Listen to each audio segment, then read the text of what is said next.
In a field not too far from here, there was once a small tree who dreamt of one day becoming a great oak, strong and tall, whose leaves would dance in the wind and provide sweet shade to all who rested beneath him. He imagined birds building their homes in his branches, squirrels scampering up and down his trunk, and deer nibbling on his acorns. He wanted to be a giant, a landmark, something to be admired. When the young tree first saw her, he thought she was a goddess. She was small then, barely taller than the tree, and her laughter echoed like wind chimes in the summer breeze.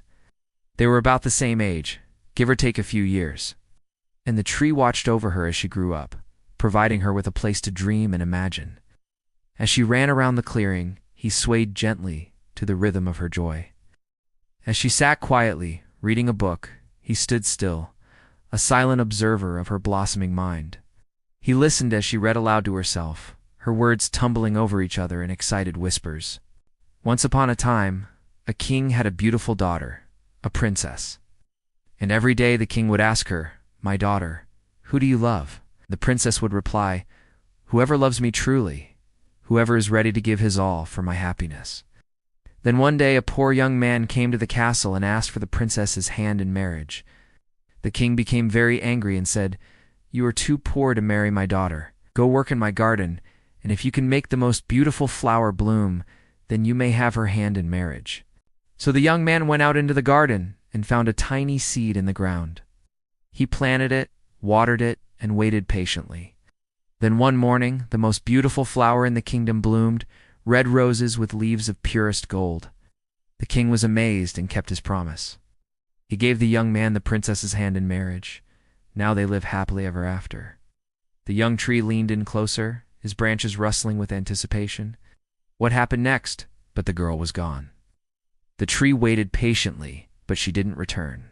He watched the seasons change, the leaves turn from green to gold to brown and fall to the ground. Winter came, covering the land in a blanket of white.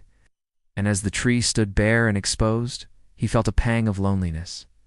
Where had she gone? Why did she leave? Then one day, the girl returned. She was older now.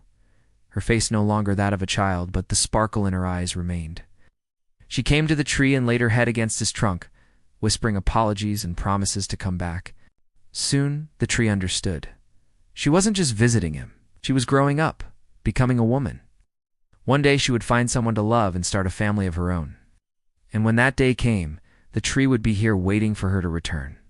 She did return, bringing with her a man with gentle eyes and calloused hands. He reminded the tree of the young man in the story who had planted a seed and waited patiently for it to grow.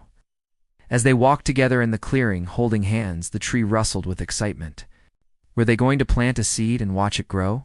Would he get to be a part of their story too? But no. The couple sat down on the grass, and the woman told her husband about her childhood tree, her special tree. The tree listened intently, his branches swaying gently as if in time to her memories. Was this the story she would tell? Was he the tree from her stories? Suddenly, he didn't feel like just a backdrop anymore. He wanted to be a part of their lives, not just a silent observer. A few years passed. The tree watched the couple grow older, their hair streaked with silver, their steps a little slower. One day, the woman sat on the grass and looked up at the sky with a faraway look in her eyes. The tree rustled softly, wondering if she was thinking of him, of their shared history. But she was thinking of her childhood, the simpler times when life was full of wonder and the future stretched before her like an endless field of possibilities. She closed her eyes, a smile touching her lips as she remembered. The tree had been a constant in her life, a silent witness to her joys and sorrows, her hopes and dreams. He was a part of her story, and she knew that no matter what happened, she could always return to him. As the years turned into decades, the tree continued to grow, reaching higher and higher towards the sun. He had become the great oak he had always dreamed of being, his branches spreading wide, his roots anchoring him deep in the earth. But something was missing. He couldn't quite put his finger on it, but he knew it had to do with the couple who had become a regular fixture in his clearing. For even though they had grown old, they still visited him often, sitting at his base or leaning against his trunk while they talked in hushed voices about the past. The tree listened to their stories, soaking up their memories like a sponge. And he realized that something had changed within him. He no longer wanted to be just a passive listener. He wanted to be a part of their lives, to offer them something more than just shade and solitude. The tree reached out to them in the only way he could think of. He dropped acorns at their feet, each one a small token of his affection. At first, the couple didn't understand. They looked up at the tree in confusion, wondering why he was giving them these strange, hard objects. But then it hit them. These weren't just acorns. They were the tree's way of saying, "I love you. I want to be a part of your lives, not just a background to your story." The tree continued to shower them with acorns, each one a symbol of his devotion. The old couple smiled at each other, their eyes filled with understanding. They knew what they had to do. They started small, planting just a few acorns in a corner of their yard. They watered them and waited patiently. And when the first sprouts appeared, they were overjoyed. This was the beginning of their new project, a way to honor the tree's love and devotion. The tree watched over them as they worked, his branches rustling softly in the breeze. He knew that these saplings wouldn't replace him, but they were a tangible reminder of their bond. Years passed, and the old couple's health began to fail. They knew that their time was running out, and they wanted to spend their final days surrounded by the things they loved most, including the tree.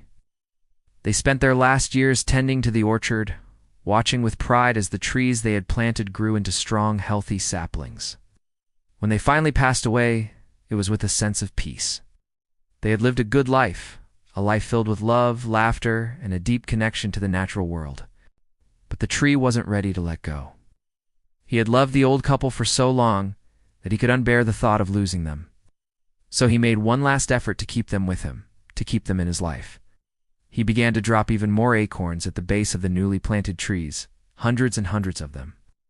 It was his way of saying goodbye, of expressing his eternal love and devotion. And as the saplings grew, the tree knew that they would continue to grow. He would live on through them, his love and memory passed down to each new generation of trees. But he didn't realize that the cycle was already complete. He had already done what he needed to do. You see, the old couple had taken some of the tree's acorns and planted them in a special place. A place where they knew the tree would never reach.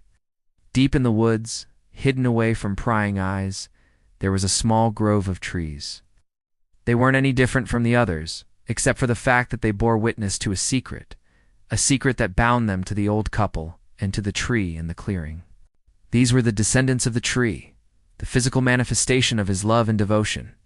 They had grown up without knowing their father, but they carried his essence within them, just as he carried the memory of them. And now that the old couple was gone, it was up to the tree and his children to carry on their parents' legacy, to continue the cycle of love and devotion that had bound them all together. The tree took a deep breath, feeling a sense of peace wash over him. He had done what he set out to do. He had loved and been loved in return, and that was all that mattered. As the sun dipped below the horizon, casting long shadows across the clearing, the tree stood tall and proud. He was ready to face whatever the future brought, knowing that he was not alone. He had his children, the memory of the old couple, and the knowledge that he had lived a life filled with purpose and meaning. The end.